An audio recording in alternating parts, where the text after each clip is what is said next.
تو فرشتوں نے کہا کہ اللہ آپ نے ان کو اپنا دوست کیوں بنایا؟ تو اللہ تعالیٰ نے فرمایا کہ آپ امتحان لے لو، امتحان لے لو۔ تو فرشتہ آیا اور اس نے ابراہیم علیہ السلام اپنے گھر میں تھے، آواز لگائی اللہ اللہ۔ تو ابراہیم علیہ السلام بے چین ہو کے باہر آ گئے، کس کی آواز ہے؟ تو وہ پتہ تو نہیں تھا کہ فرشتے ہیں، انہوں نے کہا کہ میں نے آواز لگائی۔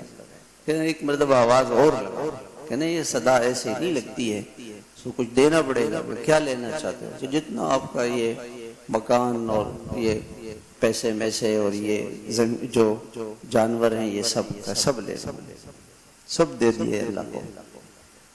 کہ جب فرشتے نے کہا اللہ اللہ، کا ایک مرتبہ اور صدا لگا، کہ اب کیا دو گے؟ کہ جتنی زمینیں پڑی ہیں یہاں جائیداد یہ سب یہ بھی لے لو، بس اللہ کے نام کی صدا سنا، اللہ کی نام کی صدا سنا، اللہ اللہ۔ تو ابراہیم علیہ السلام نے کہا کہ ایک مرتبہ اور، کہ اب کیا دو؟ کہ میں غلام بن جاؤں، آپ کے ساتھ چلوں گا، مجھے لے جاؤں، بس اللہ کا نام سناؤ۔ اسے پیاس لگی ہوئی تھی نا اندر سے۔